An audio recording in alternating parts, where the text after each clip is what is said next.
सारन गुरु के इस डिजिटल दुनिया में आप सभी का दिल के गहराइयों से पुनः स्वागत है। मैं वीरेंद्र बिहारी और कारवां जो हम लोगों का चला है क्लास 10th के लिए ऑर्गेनिक केमिस्ट्री, उसमें हम 4 वीडियो अभी तक डाल चुके हैं। पिछला जो वीडियो था हम सभी का वह था सहसंयोजी बंध के लिए। ऑर्गेनिक केमिस्ट्री यानी कार्बन एवं उसके यौगिक, इस नाम से आपका चैप्टर होगा।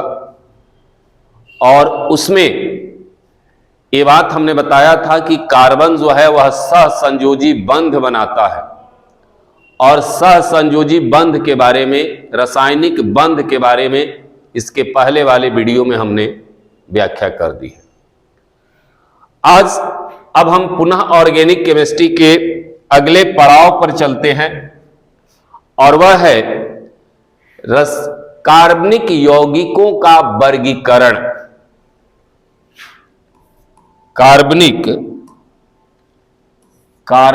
यौगिकों का वर्गीकरण, कार्बनिक यौगिकों का वर्गीकरण, ठीक है।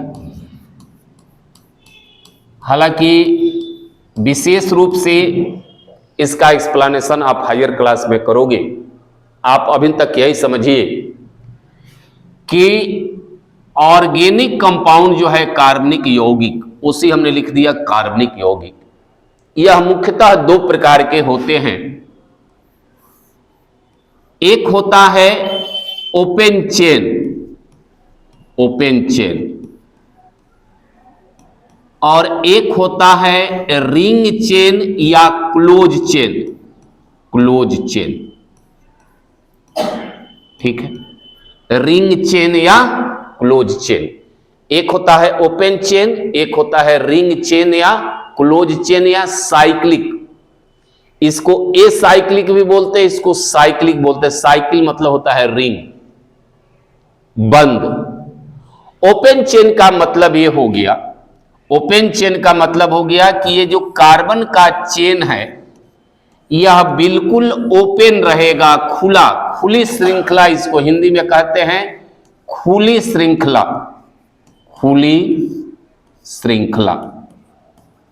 ठीक है। खुली श्रृंखला यानी कार्बन के दोनों छोर खुले रहेंगे। कार्बन के दोनों छोर क्या रहेंगे? खुले रहेंगे। इसको आप खुली श्रृंखला कहिएगा। क्लोज चेन का मतलब हो गया कि कार्बन का जो वह ये है वह क्लोज हो जाएगा, रिंग बनाएगा, एक साइकिल बनाएगा। जिसे मान लीजिए कि हमने कार्बन को ऐसे लिख दिया, एक कंपाउंड बनाया, तो देखिए इसमें क्या हो गया? एक क्लोज हो गया, रिंग हो गया, एक रिंग हो गया, ठीक है। या एरोमेटिक की यदि हम बात करें, डिटेल्स आपको हायर क्लास में हमने कहा था कि heterocyclic, homocyclic, aromatic, non aromatic, benzenoid, non benzenoid, ये सारी बातें आप आगे करोगे। अभी अपने अनुसार यह साइक्लोब्यूटेन ओपन चेन है, क्लोज चेन है। या आप सुने होइएगा एक नाम बेंजीन का, C6H6, बेंजीन का नाम सुने होइएगा। यह भी एक क्लोज रिंग है, क्लोज चेन रिंग है, C6H6। ये भी एक रिंग वाला कंपाउंड है। देखिए रिंग बना, ये बेंजीन हो गया, ठीक है। तो ओपन चेन, क्लोज चेन। अब क्लोज चेन में आपको केवल बेंजीन का नाम जानना है, या हो सकता है कि स्ट्रक्चर पूछ दे, या इसके जो बेंजीन के डेरिवेटिव है, फिनॉल है, टॉर्निन है, उतना हम डिटेल्स आप कह रहे हैं कि ये आपसे पूछा है साइक्लोब्यूटेन का स्ट्रक्चर बनाइए, या साइक्लोप्रोपेन का या साइक्लोपेंटेन का स्ट्रक्चर बनाइए। तो इतना ही आपके सिलेबस में है, ठीक है। अब हम आपको क्लासिफिकेशन के बाद अब आपको हम ले चलते हैं सबसे सिंपलेस्ट ऑर्गेनिक कंपाउंड, जिसका नाम है अल्केन। सबसे सिंपलेस्ट ऑर्गेनिक कंपाउंड। एंड हमने कहा था कि अल्केन को पेरेंट ऑफ ऑर्गेनिक कंपाउंड कहा जाता है। जितने भी ऑर्गेनिक कंपाउंड है, सबकी उत्पत्ति अल्केन से ही हुई है। हमने डिफिनेशन भी आपको बताया था कि किस यौगिक को आप कार्बनिक यौगिक कहोगे, तो आपने ही कहा था कि सर जिसकी उत्पत्ति अल्केन से हुई है वैसे कार्बनिक यौगिकों को ही हम कार्बनिक यौगिक कहेंगे। कार्बन डाइऑक्साइड गैस में कार्बन अवश्य है, लेकिन उसको कार्बनिक यौगिक नहीं कहेंगे, ऑर्गेनिक कंपाउंड नहीं कहेंगे, क्योंकि कार्बन डाइऑक्साइड की उत्पत्ति अल्केन से नहीं हुई है। तो अगला जो हमारा पड़ाव है यह है अल्केन। बड़ा सुंदर सा टॉपिक और प्रश्न भी यहां से पूछे जाते हैं, अल्केन। ठीक है, तो अल्केन क्या है, अब चलते चलिए। अल्केन एक हाइड्रोकार्बन है, हाइड्रोकार्बन है। अल्केन क्या है, एक हाइड्रोकार्बन है। अब कहोगे कि गुरुजी हाइड्रोकार्बन का अर्थ क्या होता है, तो केमिस्ट्री की खासियत, नाम यदि समझ गया ना तो काम 80% समझ गया। नाम क्या लिखा हुआ है, हाइड्रोकार्बन, यानी हाइड्रोजन एंड कार्बन, यानी वैसा कार्बनिक यौगिक जिसमें केवल कार्बन और हाइड्रोजन हो, उसको हम हाइड्रोकार्बन कहते हैं। यदि आपसे पूछे कि हाइड्रोकार्बन क्या है, तो वैसे कार्बनिक यौगिक जिसमें केवल हाइड्रोजन और कार्बन हो उसको हम कहेंगे हाइड्रोकार्बन। ठीक है ना, जैसे जैसे हम यहां पर लिख दिए इथेन। इथेन देखिए, ये है आपका इथेन, ये है इथेन। C2H6 क्या होगा, C2 सॉरी 2 के जगह पर 6 लिखा गया है ना, C2H6।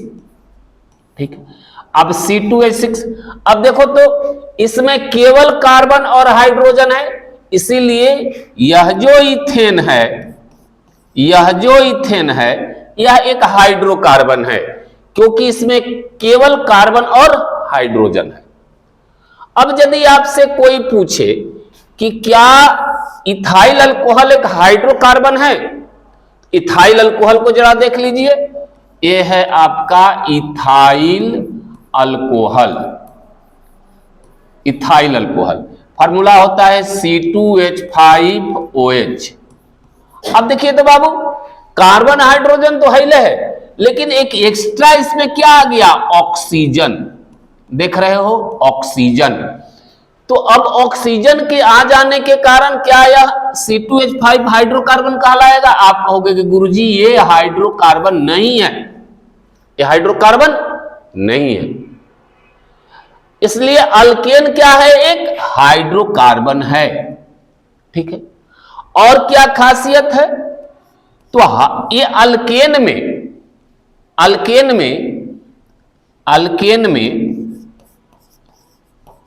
क्या होता है, तो कार्बन कार्बन के बीच में हमेशा सिंगल बॉन्ड होता है।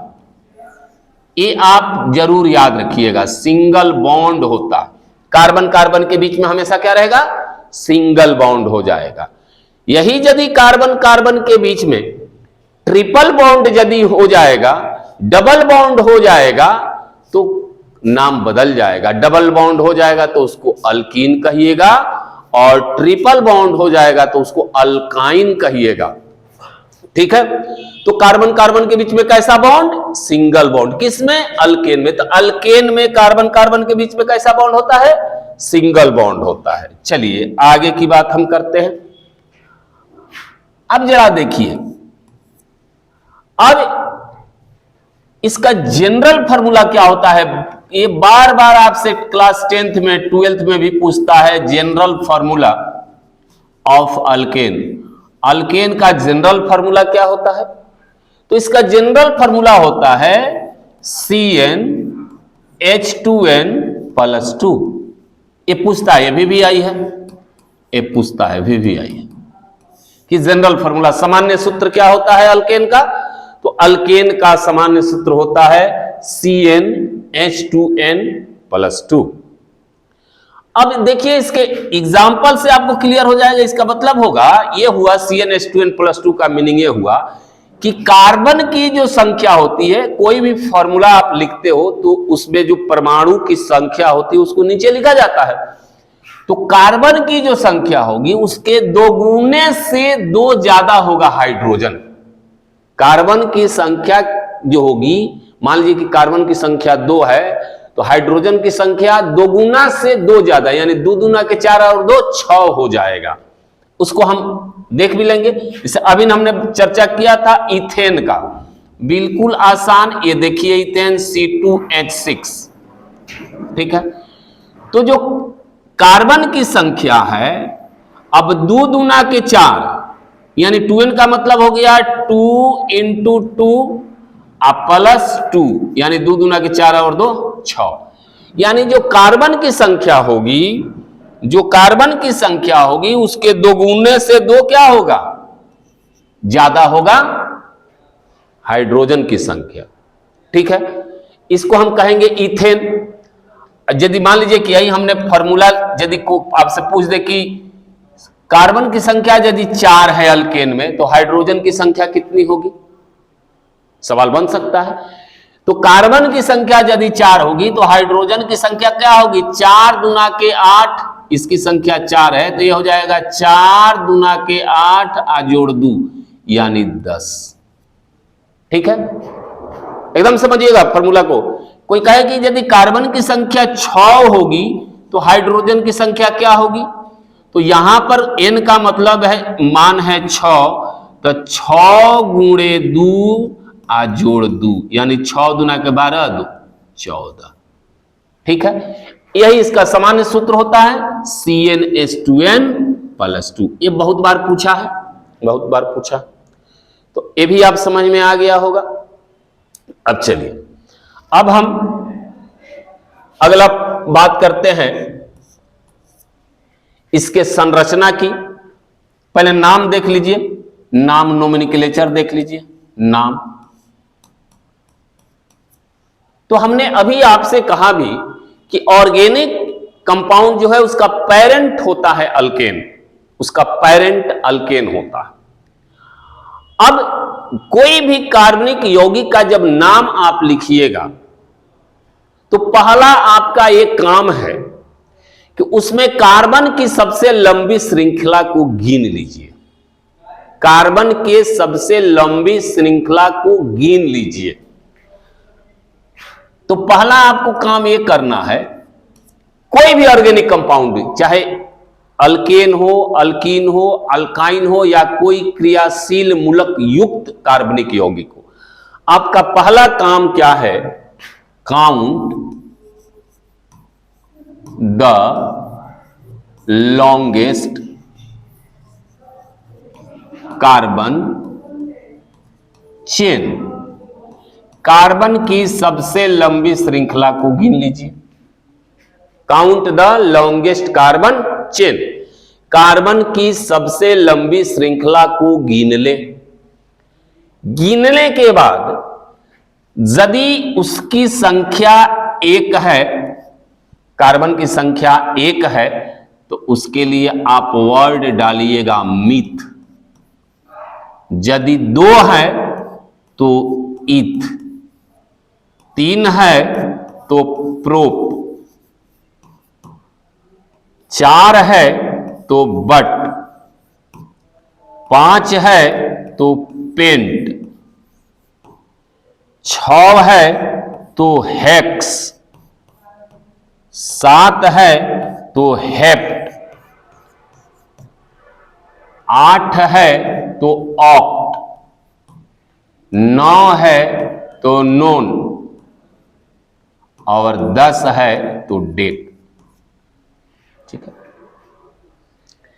तो कार्बन की संख्या, count the longest carbon chain, या आप कह सकते count the number of carbon. अपने सिलेबस के अनुसार यही समझिए, count the number of carbon, carbon की लंबी श्रृंखला को गिनना है, ठीक है। अब कार्बन की जब लंबी श्रृंखला यानी कार्बन की संख्या को गिन लीजिएगा यानी आप ये कह सकते हो कि कार्बन की संख्या गिने, कार्बन की संख्या गिने, कार्बन की संख्या गिने। अब जब कार्बन की संख्या गिन लीजिएगा तो गिनने के बाद अब उस संख्या के रेस्पेक्ट में आपको उसका नाम रखना है। जैसे 5 है तो उसको पेंट कहोगे, 6 है तो हेक्स कहोगे, 7 है तो हेप्ट कहोगे, 8 है तो ऑक्ट बोलोगे। जब ये इतना काम कर लीजिएगा, हम केवल यहां की बात नहीं कर रहे हैं, आगे भी हम आपको नोमेनक्लेचर पढ़ाएंगे। तो जब ये इतना आप काम कर लोगे बाबू, तो अब देखिएगा कि किस प्रकार का वह कार्बनिक यौगिक है, अल्केन है कि अल्कीन है कि अल्काइन है ना, या कोई क्रियाशील मूलक युक्त है, या कोई क्रियाशील मूलक युक्त है। हम आपको बता दें आपके जानकारी के लिए कि कार्बनिक यौगिक मुख्यतः 2 प्रकार के होते हैं। एक हो गया अल्केन जो पेरेंट है, जिससे सारे कार्बनिक यौगिकों की उत्पत्ति होती है, और दूसरा क्रियाशील मूलक युक्त कार्बनिक यौगिक। अगला जो टॉपिक मेरा होगा वह क्रियाशील मूलक ही होगा। तो चाहे कुछ भी रहे, सबसे पहला काम आपका यह है कि कार्बन की संख्या गिने, गिनने के बाद उस संख्या के रेस्पेक्ट में आप उसका नाम रखिए। 5 है तो पेंट, 4 है तो ब्यूट, 3 है तो प्रोप एंड सो ऑन। इतना काम आपको कर लेना है। अब दूसरा काम क्या होगा कि जब आप कार्बन की संख्या गिन लिए तो कार्बन की संख्या गिन करके उसके रेस्पेक्ट में नाम रख दीजिए। और नाम रखने के बाद, नाम रख दीजिए, नाम रखने के बाद ANE सॉफिक्स, जिसको आप हिंदी में कहते हो प्रत्यय, ANE प्रत्यय जोड़ें, ANE प्रत्यय जोड़ें, ठीक है ना, ANE प्रत्यय जोड़ें। जैसे 2 कार्बन है तो 2 कार्बन, जैसे मान लीजिए हमने 2 कार्बन है तो 2 कार्बन को हम बोलते हैं इथ। अब इसमें कौन सा प्रत्यय जोड़ना है? ANE, तो ANE जोड़ दीजिए, यानी क्या हो जाएगा? इथेन, ठीक है, इथेन। एक कार्बन है तो मिथ बोलते हो, तो मिथ लिख दिया और इसमें ANE जोड़ दीजिए, मीथेन, इथेन, ठीक है ना। 3 कार्बन है, प्रोप, तो प्रोप में क्या जोड़ दिया? ANE, propane and so on and so on, ठीक है। बात समझ में आ रही? तो ये सारी बातें। अब चलिए, अब कुछ हम आगे की आपको बात बता दें। जैसे मान लीजिए कि हमने लिखा CH4 तो नाम होगा मीथेन, C2H6 इथेन, C3H8 3 दूना के 6 2 8 propane, C4H10 butane, C5H12 pentane and so on. ऐसे ही आगे आपको चलते जाए, ठीक है। अब ये नाम हो गया। अब इनका स्ट्रक्चर जरा हम देख लें, स्ट्रक्चर जरा देख लें। तो याद रखना है कि अल्केन में कार्बन कार्बन के बीच में हमेशा कैसा बॉन्ड? Single bond. कैसा बॉन्ड? Single bond. हमेशा कार्बन कार्बन के बीच में सिंगल बॉन्ड होगा। हमेशा कार्बन कार्बन के बीच में क्या हो? सिंगल बॉन्ड होगा। बस यही ध्यान रखना है। अब देखिए, कार्बन एक ही कार्बन है और याद रखना है कि कार्बन पर 4 बॉन्ड। एक बात आपको बता दें, हम पूरे ऑर्गेनिक कंपाउंड जो पढ़ोगे ना, चाहे वह अल्केन है और चाहे क्रियाशील मूलक युक्त कोई कार्बनिक यौगिक है, उसका स्ट्रक्चर बहुत जरूरी है लिखना, ठीक है ना। स्ट्रक्चर लिखना बहुत जरूरी है। अब स्ट्रक्चर जब लिखोगे तो उसमें बॉन्ड को दर्शाना पड़ता है। तो बॉन्ड दर्शाने के लिए एक बात हम आपको बता दें, फिर स्ट्रक्चर की बात करते हैं। एक बात हम पहले बता दें कि क्या क्या होता है, इसकी हम चर्चा थोड़ी देर के बाद कर लेते हैं। स्ट्रक्चर की पहले बात, जब ये स्ट्रक्चर ड्रॉ करोगे ना तो याद रखना है कि कार्बन पर हमेशा 4 बॉन्ड, कार्बन पर हमेशा कितना बेटा, 4 bond, 4 bond. Number of bond यहां लिख देता है, नंबर ऑफ बॉन्ड, ठीक है। कार्बन पर हमेशा 4 बॉन्ड, ठीक है, ये याद रखना है आपको, स्ट्रक्चर लिखने में दिक्कत नहीं होगा। हाइड्रोजन पर हमेशा 1 बॉन्ड, 1 बॉन्ड। क्या क्या मिलता है ऑर्गेनिक कंपाउंड में, उसके बाद आपको मिलेगा बहुत जगह ऑक्सीजन, ऑक्सीजन पर हमेशा 2 बॉन्ड, हमेशा 2 बॉन्ड। ऑक्सीजन पर हमेशा क्या दिखाओगे, 2 बॉन्ड। क्रियाशील मूलक युक्त कंपाउंड में ऑक्सीजन मेजर है, ठीक है ना। उसके बाद नाइट्रोजन आता है, एमीन वगैरह की चर्चा हालांकि 10th में नहीं है, लेकिन एमीन यदि नाइट्रोजन आ रहा है तो 3 बॉन्ड, नंबर ऑफ बॉन्ड 3। और हैलोजन यदि आ रहा है, जिसको X से दिखाते हैं, ये सिंगल बॉन्ड होगा, 1 बॉन्ड, नंबर ऑफ बॉन्ड 1 होगा। यदि यह इतना बात आप समझ रहे हो, यानी जब भी आप काउंट करोगे तो कार्बन पर आपको 4 बॉन्ड मिलेगा ही, 4 बॉन्ड मिलेगा ही, ठीक है ना, 4 बॉन्ड मिलेगा ही। ओके, अब जरा हम इनके स्ट्रक्चर की बात कर लेते हैं, इनके स्ट्रक्चर की बात कर लेते हैं। हमने लिखा CH4, मीथेन, पीछे हम नाम लिख दिए मीथेन, एक कार्बन है तो मिथ होगा, ANE जोड़ दोगे मीथेन हो जाएगा। तो अब इसका स्ट्रक्चर हो जाएगा 4 गो बॉन्ड। आपको पूरे ऑर्गेनिक केमिस्ट्री में जिंदगी भर याद रखना है कि कार्बन पर 4 बॉन्ड हमको देना ही देना है, ठीक है। उसके बाद यदि हम बात करते हैं इथेन की, तो कार्बन पर 6 बॉन्ड, कार्बन पर 4 बॉन्ड, कार्बन पर 4 बॉन्ड। यहां कार्बन की संख्या 2, तो 2 को पहले जोड़ दीजिए। अब एक एक कार्बन को देखिए, 1, अब इस कार्बन के लिए, हम इस कार्बन के लिए बात कर रहे हैं, यहां हम डॉट कर देते हैं, इस कार्बन के लिए बात कर रहे थे, 1 बॉन्ड, 2 बॉन्ड, 3 बॉन्ड, 4 बॉन्ड, ठीक है। अब थोड़ा सा हम दूसरा कलर से दिखा देते हैं, दूसरा कलर से दिखा देते हैं, दूसरा कलर से दिखा देते हैं, देखिए। और यदि हम ये लाल कलर से इसको पीला कलर से दिखा रहे हैं, ये देखो, इस पर, तो इस पर भी कितना बॉन्ड होगा, 4। तो 1 बॉन्ड तो ये क्या है, ये तो शेयरिंग का बॉन्ड है, सहसंयोजी बंध भी हम बताए थे। अब 1 बॉन्ड ये हो गया, 2, 3 और 4। अब हाइड्रोजन लगा दीजिए, हाइड्रोजन 1, 2, 3, 4, 5 और 6, देखिए तो हो गया, हो गया।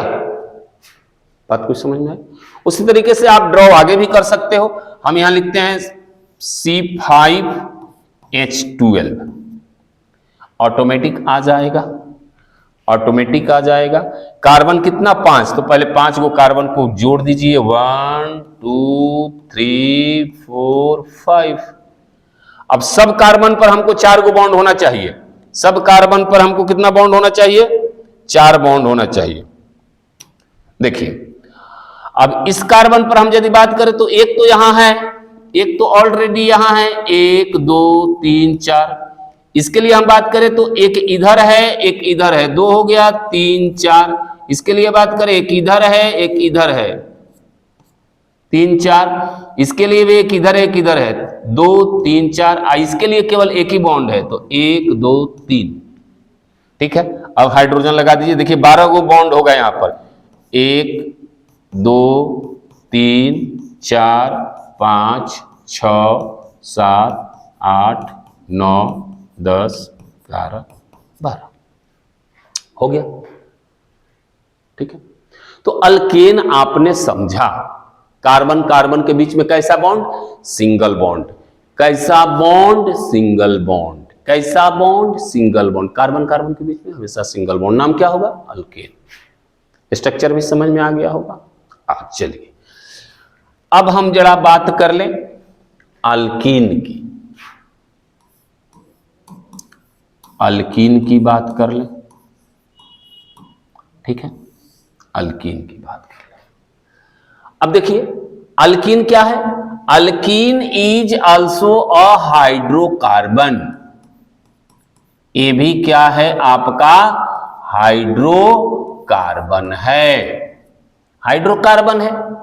हाइड्रोकार्बन मतलब केवल क्या है इसके अंदर, केवल किसके मिलने से बना है, केवल कार्बन एंड हाइड्रोजन के मिलने से बना है, उसी को हाइड्रोकार्बन कहेंगे।